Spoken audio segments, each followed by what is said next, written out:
Eu só vou tomar esse pozinho agora. Nunca mais eu tomo café assim. Sobre o humor ainda. Cara, eu tenho uns amigos que, em alguns momentos dos dias deles, eles ficam, assim, mais suscetíveis à risada.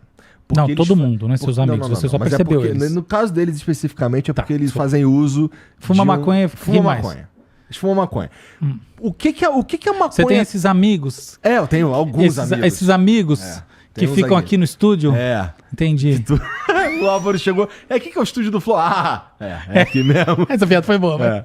Então, cara, a droga, no caso, assim, especificamente da maconha, porque eu não sei como funcionam as outras, mas no caso da maconha, assim, o que ela faz com um cara pra ele começar a achar coisas idiotas e engraçadas? Outro dia os caras estavam aqui e eles falavam um troço absolutamente normal, mas morri de rir. Boa. Assim, é a mesma coisa que faz as pessoas também ficarem mais tristes. Fuma maconha e uma coisa um pouco triste deixa a pessoa arrasada. A maconha, ela amplifica as sensações, boas e ruins. E é por isso que tem pessoas que têm, tipo, baixo astral, fuma e fica mal. Porque se a pessoa tem um transfundo, como a gente chama, né? Que é uma pequena inclinação que tá ali reverberando, que não tá muito legal, ela vai ter um processo de amplificação desse sinal que vai fazer ela identificar muito mais fortemente na consciência e formar uma percepção, consolidar uma percepção desprazerosa que vai, por sua vez, retroalimentar o próprio corpo, levando ela para baixo. Ou seja, ela vai ficar tensa, ela vai ficar assim, ela vai ficar assado, e isso tudo vai gerar uma cadeia. Então ela percebe mais o sinal que já estava nela, com isso ela manda de volta um sinal, e isso gera um loop que faz ela perceber mais ainda, e ela entra na chamada bad.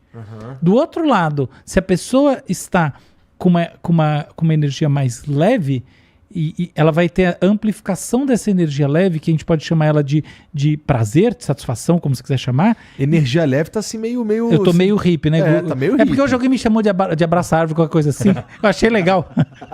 A pessoa achou que eu achei ruim. Eu achei legal, eu queria muito ser um abraçar árvore. E eu acho ótimo. Dá bom dia pro sol. É lógico, então meu ideal de vida é perder os neurônios e passar o dia... lógico que é. Você quer coisa mais legal? Claro que é. Cara, alienação é a melhor coisa que você pode ter pra você. Concordo pra caralho. Lógico. Enfim, o problema é que ela não vem naturalmente. Mas fecha parênteses e brincadeira. Mas ela vem. Mas, de verdade agora, o negócio é que quando essa experiência interna também sobe... O que tu tá chamando de energia? O que eu tô chamando de energia é elação, tônus emocional. Seu tônus emocional pode ter duas conotações, tá? Então vamos ser mais rigorosos. Você tem o seu tônus emocional e ele não tem duas conotações. Ele trafega por uma estrutura de informação perceptiva, de você informar você mesmo, que tem natureza fuse. O que quer dizer isso? Ele vai andando, pensa num termômetro, por exemplo. Quando é que você chega em 37 graus e tem febre? Você percebe? Você tem 36.9, uma hora você tem 36.9.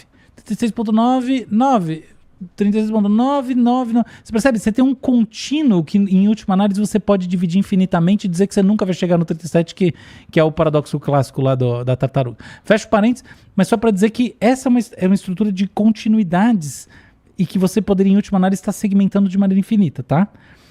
Olha só, esse processo te leva de um estado de espírito neutro até estados de espírito muito negativos, até estados de espírito muito positivos. O que faz a maconha? Ela amplifica o termômetro em si. Entendi. Entendeu? Agora, qual é a grande questão? Já expliquei pro lado negativo, porque pro lado negativo é fácil. Você gera um loop psicossomático e fica na bad. Mas e pro lado positivo? Pro lado positivo é mais difícil de explicar. O que acontece é que conforme essa experiência sobe, um senso de prazer sobe junto. E o senso de prazer rebaixa o limiar para achar as coisas engraçadas. Por quê? Porque rir dá prazer. Achar as coisas engraçadas dá prazer. Por que a gente fala assim, não, eu quero ter amigos engraçados, pessoas... Porque no fundo, o que você está dizendo com isso é eu quero ter pessoas ao meu redor que tenham prazer com a vida. Por quê? Porque o prazer com a vida, através de processos identificatórios e outros, gera aquilo que a gente chama de contágio, faz você ter prazer com a vida também. Por isso que a gente gosta de ver as pessoas rindo. Exatamente. Por isso que quando a gente vai cumprimentar as pessoas, a gente dá um sorriso e a gente se... Claro que sim, professor. É isso mesmo. E aí, qual que é o negócio, tá? Peraí, você tá me dando expor porque eu te cortei? Não. É porque eu acho que a conclusão é perfeita. Professor é você, porra. É mesmo, né? Tinha esquecido. Peraí, deixa eu lembrar essas coisas. Tá. É porque já estamos em julho. Tudo que você tá falando faz sentido mesmo. mesmo. Tá em julho, como é que eu vou lembrar esse negócio?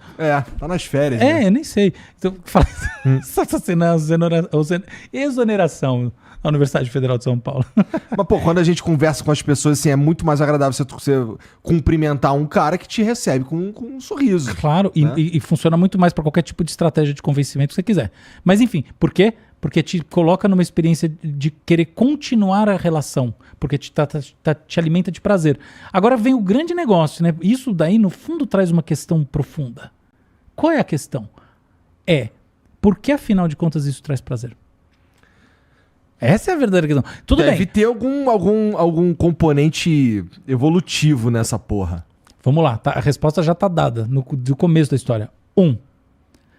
Pensa em termos freudianos. Porque justamente tem uma conexão forte entre as experiências do riso e as outras experiências psicossomáticas ligadas à liberação de energia em você. Tá. Daí se a palavra energia não é bicho, eu falei brincando naquela hora, mas não é. Você pode chamar do que você quiser, mas pensa que existe um conteúdo tensional em você que te mantém atento à realidade, etc e tal. Você percebe que quando você está rindo, você está num processo de reflexo que você não está mais antenado com os acontecimentos? Então isso te libera uma Às vezes chega a tensão. apagar e tudo. Exatamente. Sabia que tem pessoa que já morreu de rir? Que isso? Na verdade não é tá? Tem algumas pessoas ao longo da história. Eu mapeei as pessoas. Eu tenho as fichas bibliográficas todas de quem morreu de rir. Eles tinham alguma condição que os fazia rir descontroladamente ou só riram e morreram? Não, eu tinha condições e tipo, caiu pra trás e bateu a cabeça. Se fudeu, Álvaro. Porra. Essa quebrou a expectativa aí, ó. Tô rindo, olha aí. Essa foi engraçada. Mas, enfim. Agora... Então, tem esse aspecto, mas não é o único. De novo, a gente volta a tudo. Tem um outro aspecto que a risada, lá na sua base, a gente discutiu tudo o que acontece a partir do momento que a gente adquire cultura, linguagem, se entende e produz a experiência da graça. Experiência da graça. Não precisa de linguagem pra achar graça. Não, ao contrário. Precisa de linguagem para achar graça. Será? Não, linguagem, você precisa de representação mental. Tá. Precisa representar coisa para você ter violação benigna, para você ter assimetria, para você ter discrepância, para você ter liberação libidinal, etc. Tal. Agora, volta para trás. Lembra que eu te falei que existe o riso nas outras espécies? O riso também existe, por exemplo, nos momentos em que a criança sofre, né, que o bebê, você faz cócegas no bebê, qualquer coisa assim, ele ri, e ele não está rindo de humor. Então o riso transcende, ou melhor, ele é parcialmente independente do humor, certo?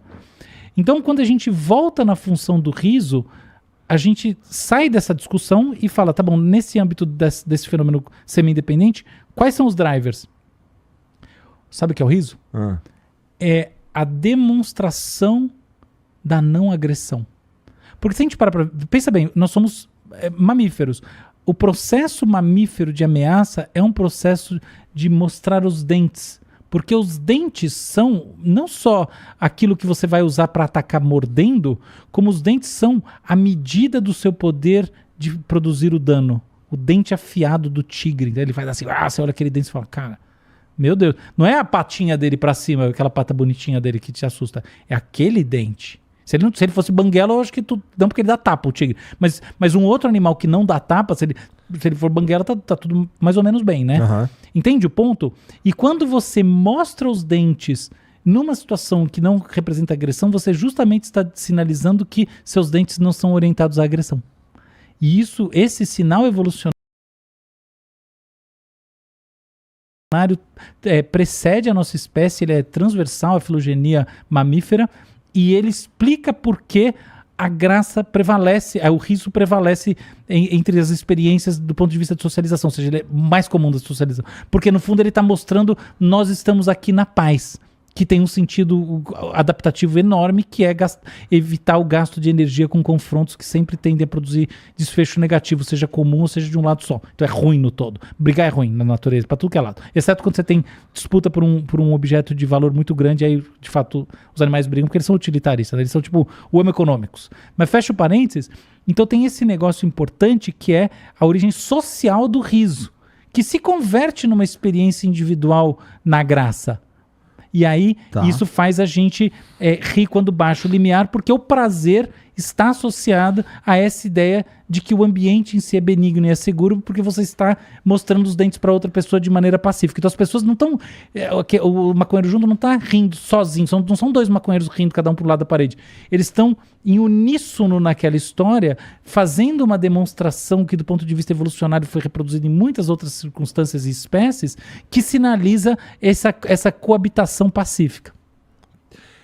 Então, a gente está dizendo que pessoas que riem mais, elas são mais gostáveis, elas são menos ameaçadoras, portanto, elas são mais gostáveis. Perfeito. Estatisticamente é isso. Tem um problema nisso, tá? Só tem um problema. Que é um problema. Isso, a teoria diz isso, tá? Mas não é a verdade. A verdade é que existe um tipo muito comum, que é o tipo que ri sem timing. Isso ninguém gosta. É esquisito. Então, por exemplo, a pessoa ri de nervoso, a pessoa vai falar um negócio, em vez dela, aquela coisa era meio séria, mas sei lá porque ela acha hilário na cabeça dela, ela dá uma risada, você não sabe o que você faz, se você ri junto, se você não ri, você dá um soco na cara, essas coisas, entendeu? Então, tô brincando. E os caras que têm umas condições que os fazem rir descontroladamente, às vezes em situações, inclusive, de estresse. Isso faz as pessoas rirem igual loucas de ver. Por causa da teoria da simetria. E aí, mas assim, será que eles estão achando engraçado? Não. Eles não estão achando engraçado, eles estão rindo porque não... É reflexo. Reflexo. Isso parece um problema, né? Isso bem sério, na verdade. É um problema. A gente viu o filme do Coringa, né? No que deu.